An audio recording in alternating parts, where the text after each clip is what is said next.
정결한 마음 주시옵소서. 정결한 마음 주시옵소서. 오 주님,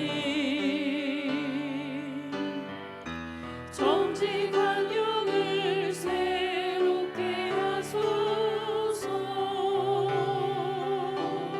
나를 주님 앞에서 멀리하지 마시고 주의 성령을 거두지 마옵소서. 주의 성령을 거두지 마옵소서.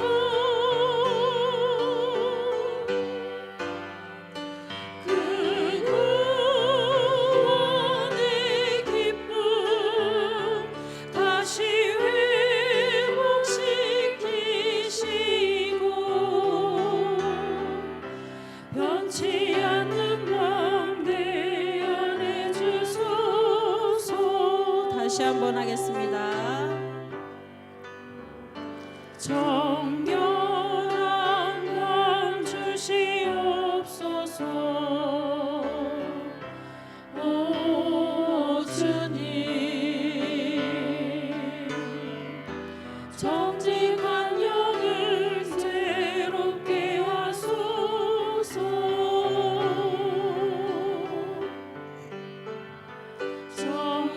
정결한 마음 주시옵소서.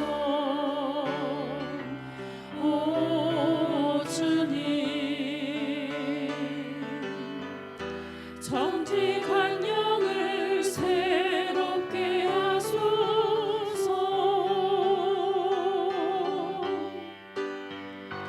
나를 주님 앞에서 멀리하지 마시고 주의 성령을 거두지 마옵소서.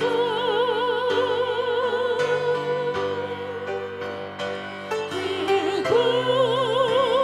구원의 기쁨 다시 회복시키시고 변치 않는 마음 내 안에 주소서.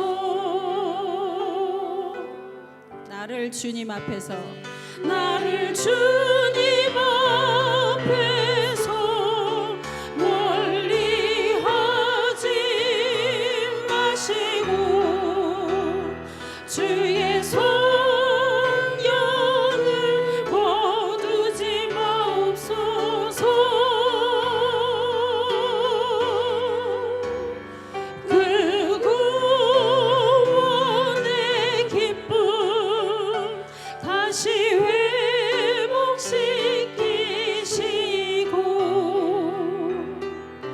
변치 않는 마음 내 안에 주소서. 아멘. 네, 95장입니다.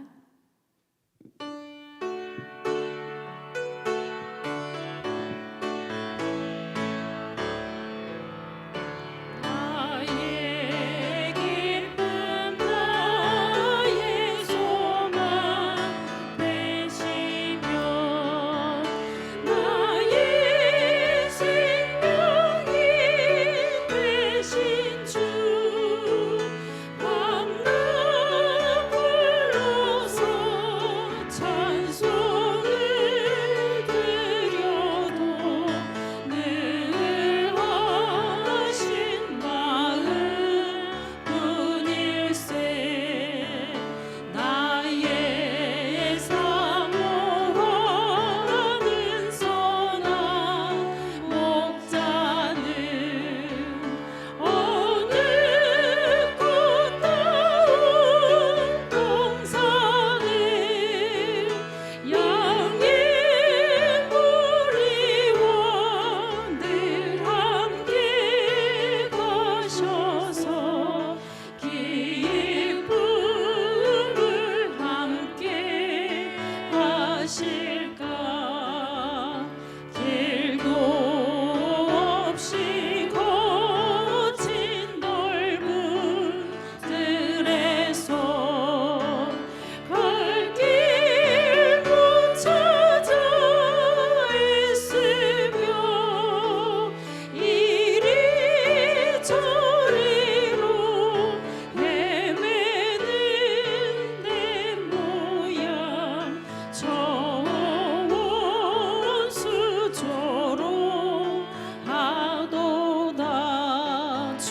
자비롭고 화평한 얼굴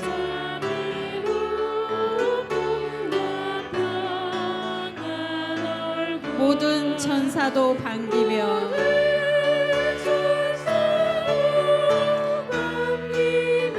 주의 놀라운 진리의 말씀에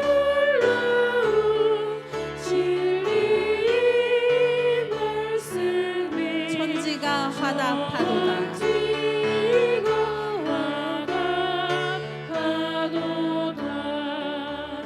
나의 진정 사모하는 예수님 음성조차도 반갑고 나의 생명과 나의 참 소망은 오직 주 예수뿐일세. 아멘. 네. 96장 예수님은 누구신가 부르겠습니다.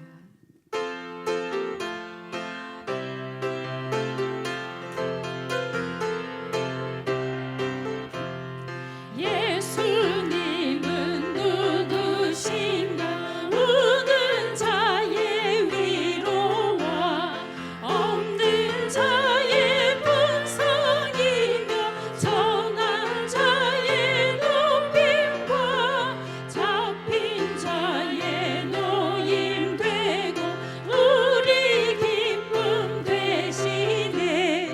예수님은 누구신가 약한 자의 강함과 눈먼 자의 빛이시며 병든 자의 고침과 죽은 자의 부활되고 우리 생명 되시네.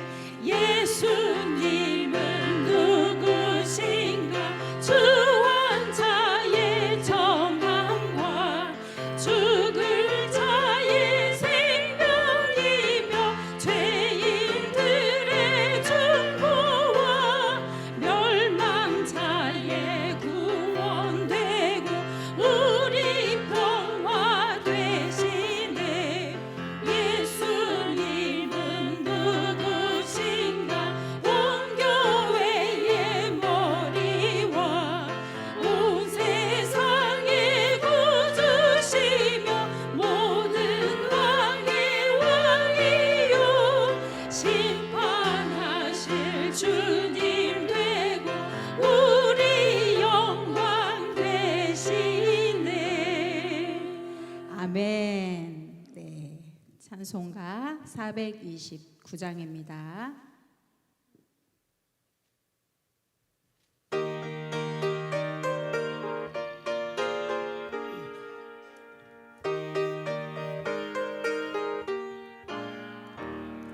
세상 모든 평판호를 흔들어 약한 마음 낙심되게 될 때에 내려주신 주의 복을 세어라. 주의 크신 복을 내가 알리라. 받은 복을 세어 보아라. 크신 복을 내가 알리라. 받은 복을 세어 보아라. 주의 크신 복을 내가 알리라. 세상 근심 걱정 너를 누르고 십자가를 등에 지고 나갈 때 주가 내게 주신 복을 세어 보아라. 두려움 없이 항상 찬송하리라. 받은 복을 세어 보아라. 크신 복을 내가 알리라. 받은 복을 세어 보아라.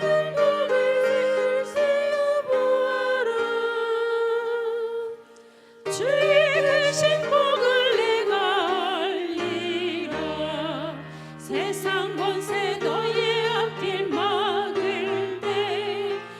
주만 믿고 낙심하지 말아라.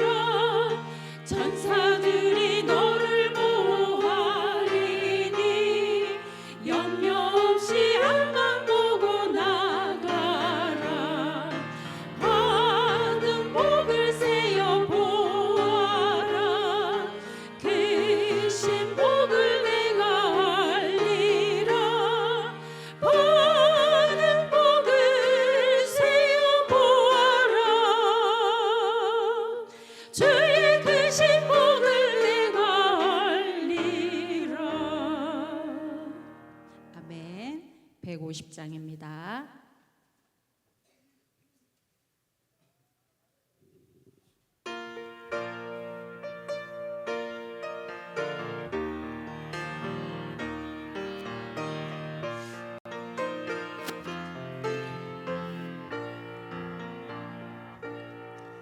갈보리 산 위에 십자가 섰으니 주가 고난을 당한 표라.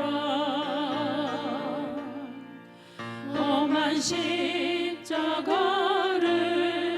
내가 사랑하면 주가 보혈을 흘리리라. 죄우 승리를 얻기까지 주의 십자가 사랑하리.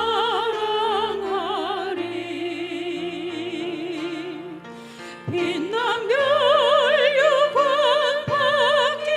받기까지 험한 십자가 붙들겠네. 멸시천대 받은 멸시천대 받은 주의 십자가에 십자가에 나의 마음이 끌리도다. 마음이 끌리도다. 귀한 어린 양이 귀한 어린 양이 세상 죄를 지고 험한 십자가 지셨도다. 십자가 지셨도다.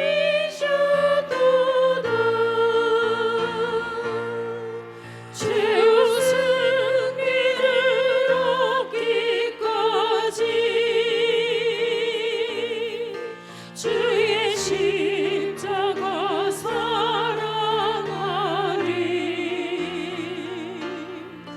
빛난 멸류관 받기까지 험한 십자가 붙들겠네. 험한 십자가에 주가 흘린 피를 믿는 마음으로 바라보니 나를 용서하고 내 죄 사시려 주가 흘리신 보혈이라.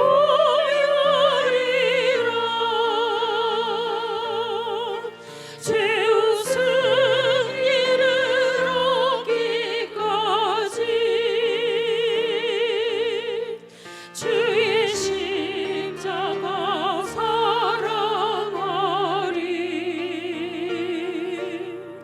빛난 멸류관 받기까지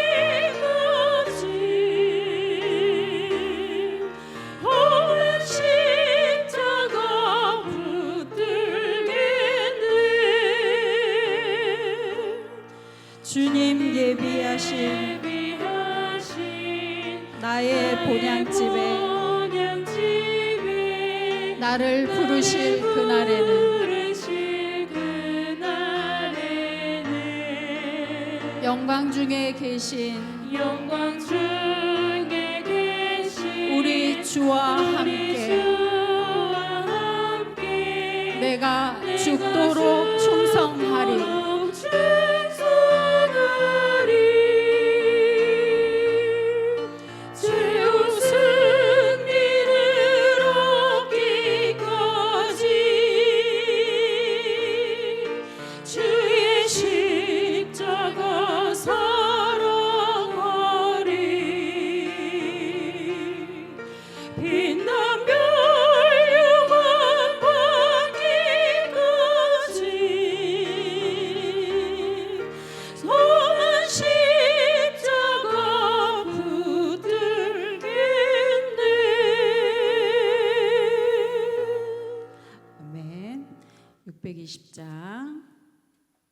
하겠습니다.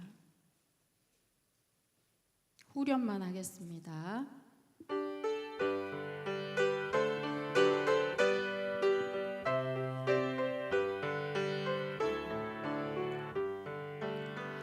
이 믿음 더욱 굳세라 주가 지켜주신다 어두운 밤에도 주의 밝은 빛 인도하여 주신다. 한 번 더 하겠습니다. 이 믿음 더욱 굳세라 주가 지켜주신다 어두운 밤에도 주의 밝은 빛 인도하여 주신다. 아멘. 레위기 20장 1절에서 5절에 있는 말씀을 제가 봉독해 드리겠습니다. 여호와께서 모세에게 말씀하여 이르시되 너는 이스라엘 자손에게 또 이르라 그가 이스라엘 자손이든지 이스라엘의 거류하는 거류민이든지 그의 자식을 몰렉에게 주면 반드시 죽이되 그 지방 사람이 돌로 칠 것이요 나도 그 사람에게 진노하여 그를 그의 백성 중에서 끊으리니 이는 그가 그의 자식을 몰렉에게 주어서 내 성소를 더럽히고 내 성호를 욕되게 하였음이라. 그가 그의 자식을 몰렉에게 주는 것을 그 지방 사람이 못 본 채 하고 그를 죽이지 아니하면 내가 그 사람과 그의 권속에게 진노하여 그와 그를 본받아 몰렉을 음란하게 섬기는 모든 사람을 그들의 백성 중에서 끊으리라. 반드시 죽는 죄에서 그가 죽고 내가 살았다라는 제목으로 함께 은혜를 나누고자 합니다. 요즘 트렌드에 맞지 않은 설교 제목입니다.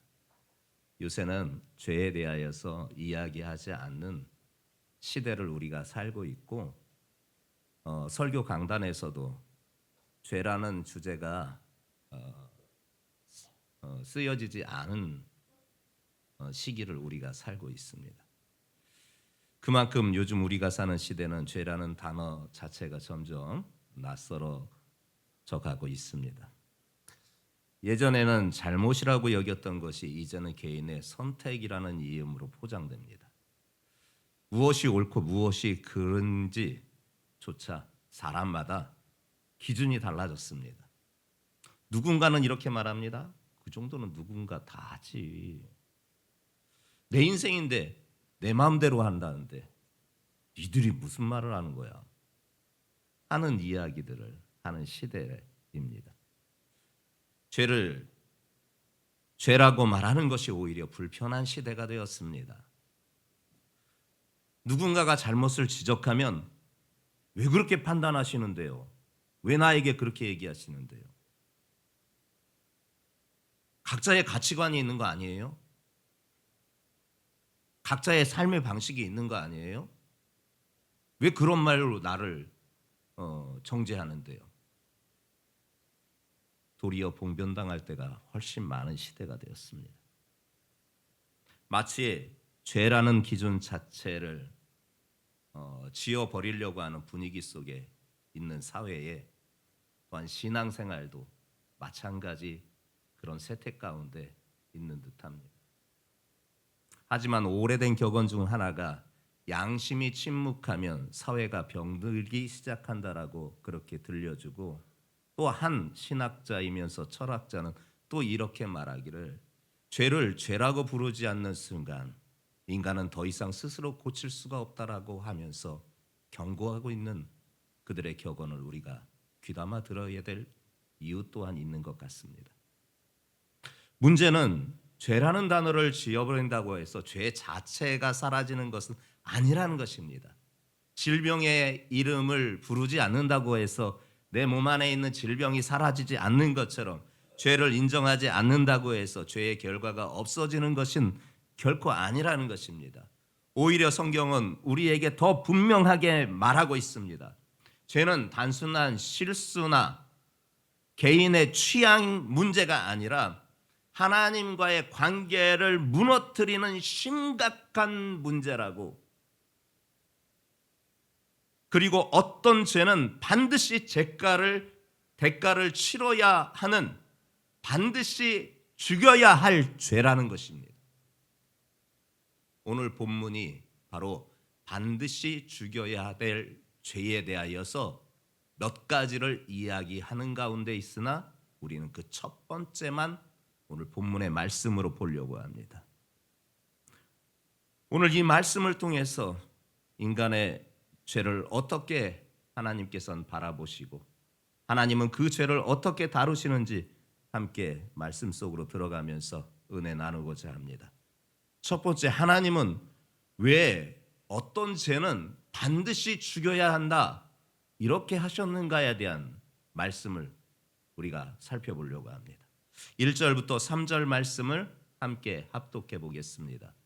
시작.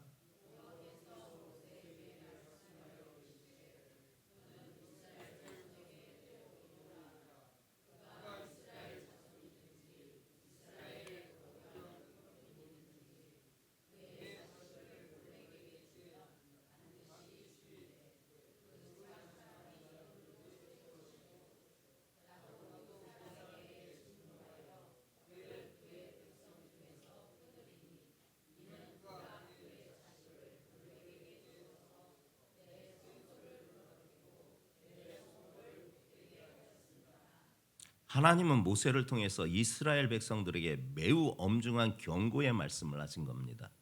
누구든지 그의 자식을 몰렉에게 주면 반드시 죽여라. 이 죄에 대해서 하나님은 일절 타협하지 않겠다라는 선언을 하고 계셔요. 이 행위 자체가 하나님의 성소를 더럽힐 뿐만 아니라 하나님의 이름을 욕되게 하는 것이기에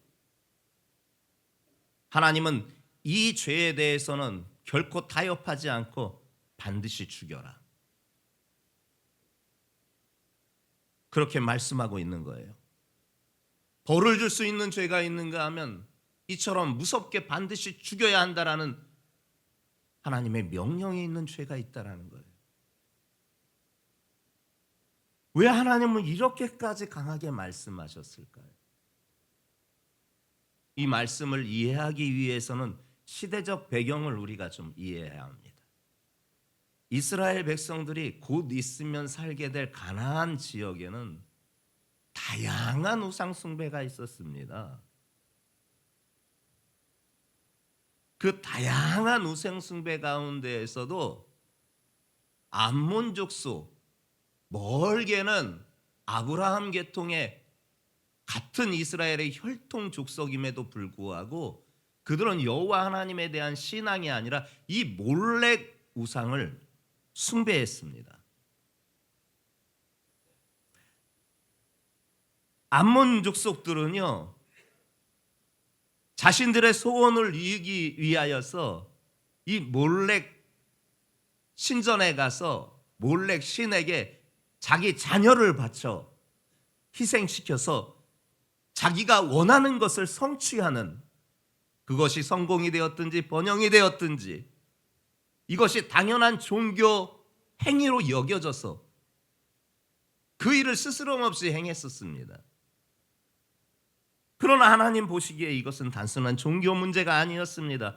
이것은 하나님의 형상대로 창조된 사람의 생명을 파괴하는 어마무시한 죄였습니다. 하나님을 버리고 우상을 하나님 자리에 두는 영적인 반역뿐만 아니라 하나님의 형상대로 창조된 인간을 파괴하는 엄청난 죄였어요. 그래서 하나님은 단호하게 말씀하신 거예요. 몰렉에게 자녀 갖다 바치는 자 반드시 죽여라. 하나님은 어떤 죄는 가볍게 여기시지만 어떤 죄는 아주 중하게 그 책임을 묻고 있습니다. 죄는 언제나 우리에게 속삭입니다. 이 정도 괜찮지요. 남들도 다 하는데요. 조금 타협하면 다고 뭐 큰 문제가 있겠어요? 그러면서 이어 설명하기를 이 길을 가면 더 행복해질 수가 있어요. 이거 가지면 성공할 수가 있죠. 이게 가장 좋은 선택 아니에요? 등등 이 죄의 속삭임 아래 사람들은 죄에 무뎌지기 시작합니다. 사단의 역사지요. 그러나 하나님은 죄를 가볍게 보지 아니하십니다. 왜냐? 하나님은 거룩하신 분이기 때문입니다. 그리고 그 죄에 대해서 반드시 대가를 물으십니다. 그게 벌이 되었든지 죽음의 형벌이 되었든지. 왜? 죄는 하나님과의 관계를 깨트리는, 하나님께서 보실 때 가장 심각한 문제이기 때문에 그렇습니다. 그 심각성을 사람들이 못 느끼는 거예요.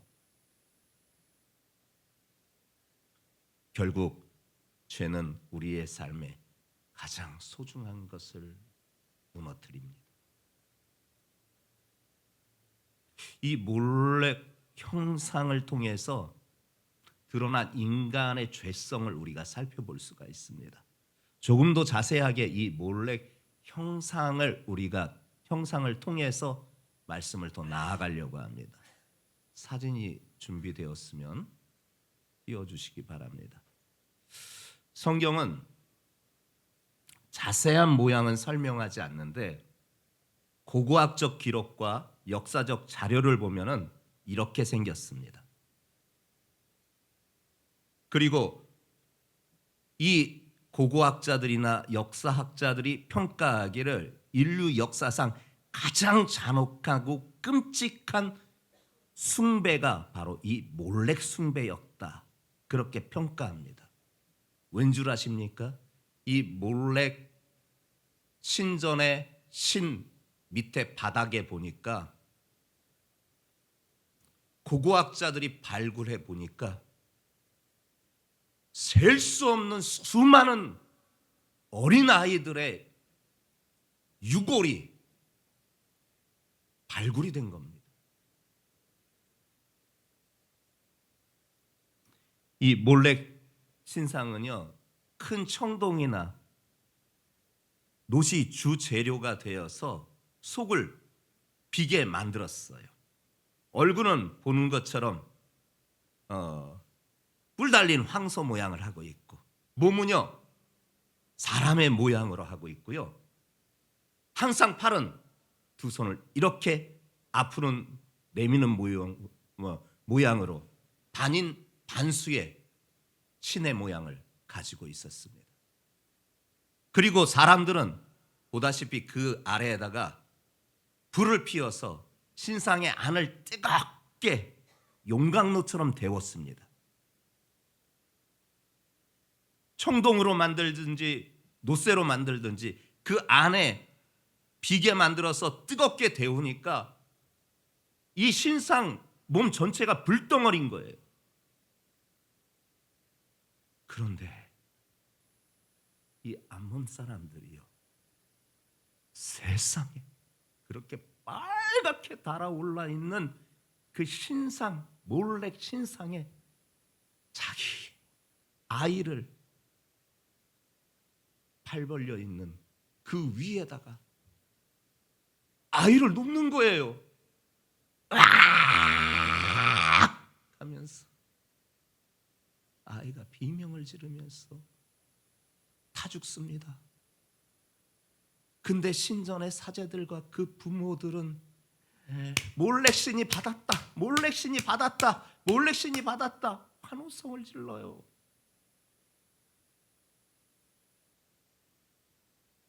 상상해 보세요. 이해할 수 있는 일입니까?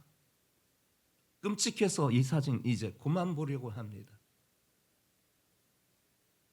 지워주셔요. 사람들은 몰렉이 자신에게 복을 주어 농사도 잘 되게, 가정도 번성하게, 큰 복을, 안전한 삶을 등등의 목적으로 자신의 자녀를 희생하는 끔찍한 일을 행했습니다. 그러나 실제로 몰렉은요, 사람에게 복을 준 것이 아니라 가장 소중한 것을 빼앗아서 가는 신이었습니다. 자녀를 요구했고요, 생명을 삼켜버렸고요, 가정을 무너뜨렸습니다. 이 몰렉의 형상을 자세히 보았듯이 사람의 몸에 짐승의 머리를 하고 있잖아요. 이것은 우상에 대한 단순한 디자인이 아닙니다. 인간의 타락한 모습을 상징적으로 보여주는 것처럼 보입니다. 하나님은 인간을 하나님의 형상대로 창조하셨습니다. 그러나 인간이 하나님을 떠나 죄 가운데 살아갈 때 점점 인간은 짐승처럼 되는 겁니다. 욕망대로 살아가고 본능대로 살아가고 그것에 지배당하는 몰렉 반인 반수로 인간들도 그렇게 살아가는 것입니다. 하나님을 떠난 하나님의 형상대로 창조되어 피조된 사람이 하나님을 떠난 결과가 결국 반인 반수로 그렇게 살아가는 존재가 되었다라는 것이에요. 성경은 이 사실을 분명히 말씀하고 있습니다. 로마서 1장 23절에 사도 바울이 분명하게 이 말씀을 알려주십니다. 함께 합독해 보겠습니다. 시작.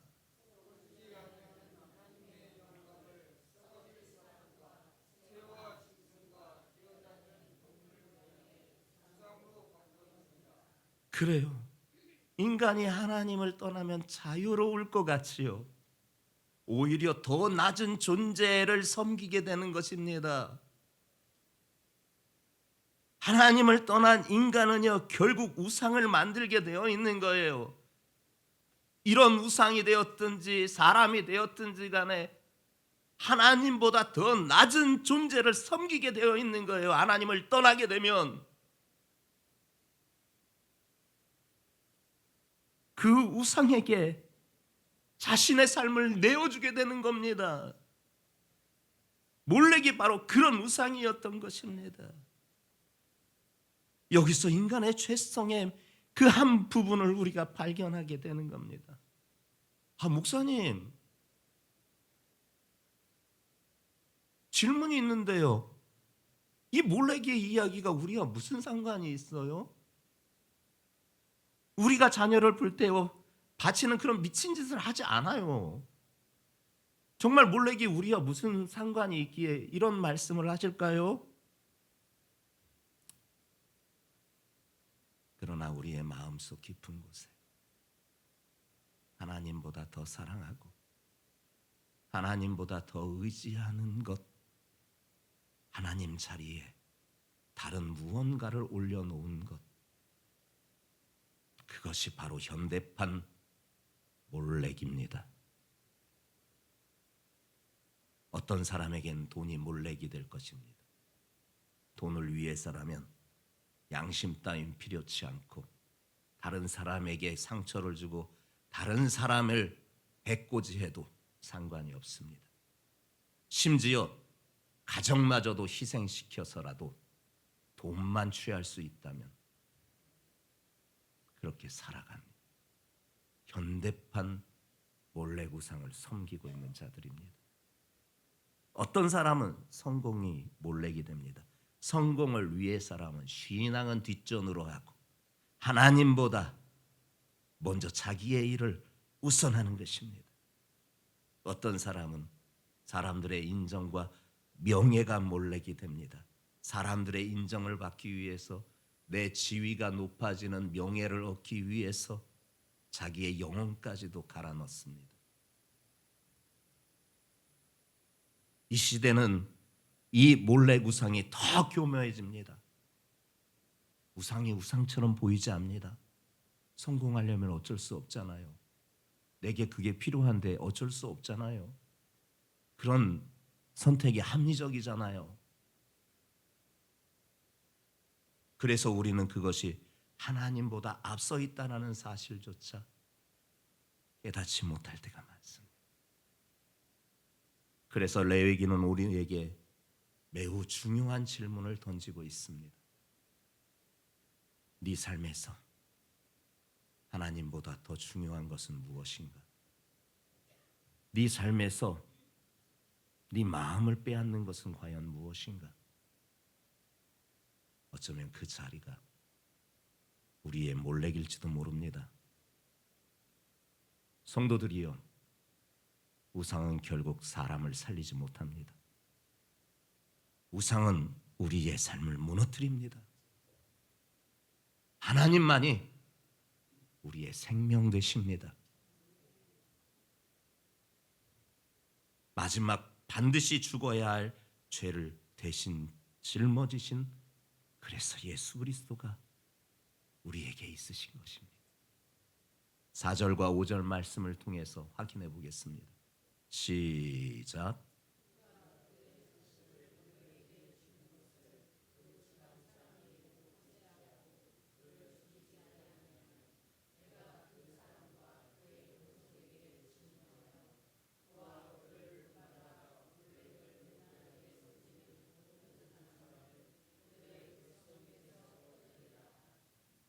하나님은 이 모세를 통해서 이스라엘 백성들에게 몰렉에게 자녀를 바친 자를 모른 채 하거나 눈 감아주는 사람들이나 마을, 그 모든 것을 내 백성에서 끊어버리겠다.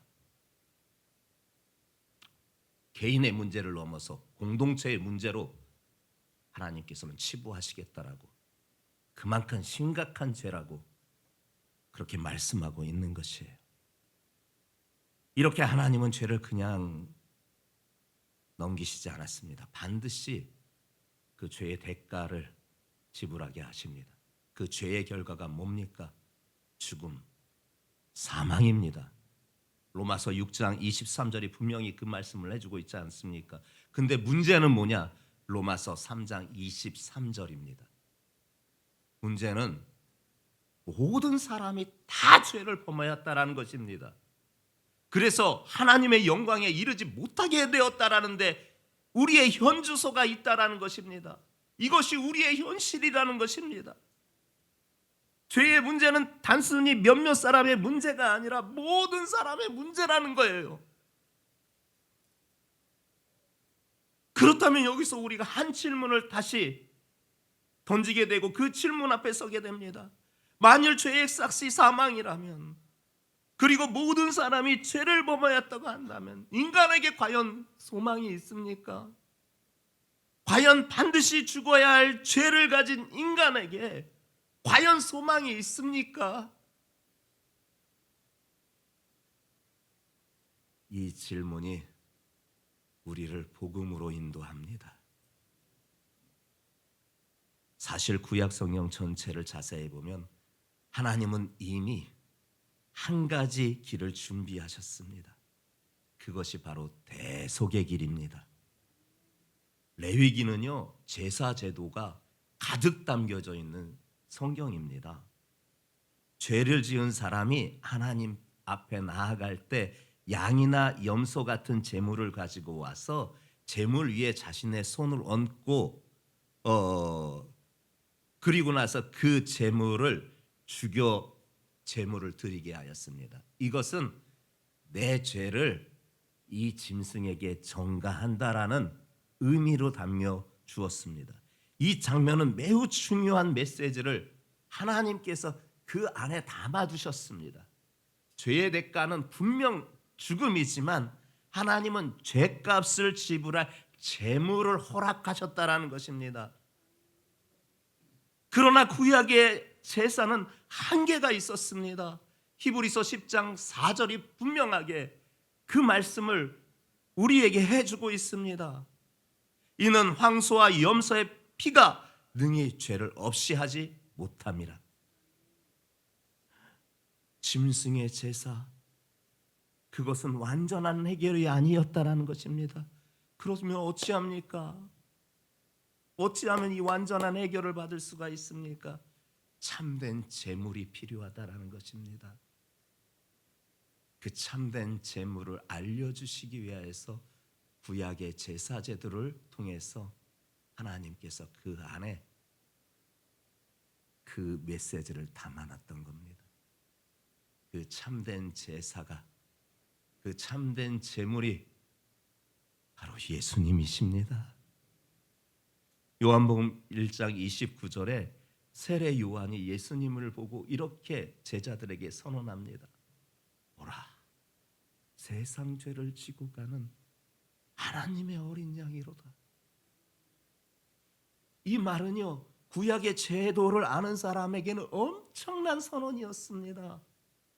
예수님이 바로 우리의 죄를 대신 짊어지실 하나님의 어린 양이란 뜻이 아니겠습니까? 레위기에서 죄는 반드시 죽어야 합니다. 그런데 십자가에서 놀라운 일이 일어났습니다. 죽어야 할 우리가 아니라 예수님이 대신 죽으셨습니다. 이사야 53장 5절에 이렇게 예언하셨습니다. 그가 찔림은 우리의 허물 때문이요, 그가 상함은 우리의 죄악 때문이라. 그가 징계를 받음으로 우리가 평안을 누리고 그가 채찍에 맞음으로 우리가 나았도다. 우리가 받아야 할 형벌을 예수님께서 대신 받으셨습니다. 우리가 져야 할 죄의 짐을 예수님께서 대신 지셨습니다. 우리가 겪어야 될 이 병듦을 예수님께서 대신 병드셨습니다. 우리가 서야 될 심판 자리를 예수님께서 대신 서주셨습니다. 그래서 십자가는 단순한 고난의 이야기가 아닙니다. 대속의 이야기며 하나님의 사랑의 확증적인 사건입니다. 로마서 5장 8절이 분명하게 증거해 주십니다. 이 말씀을 함께 합독해 보려고 합니다. 시작.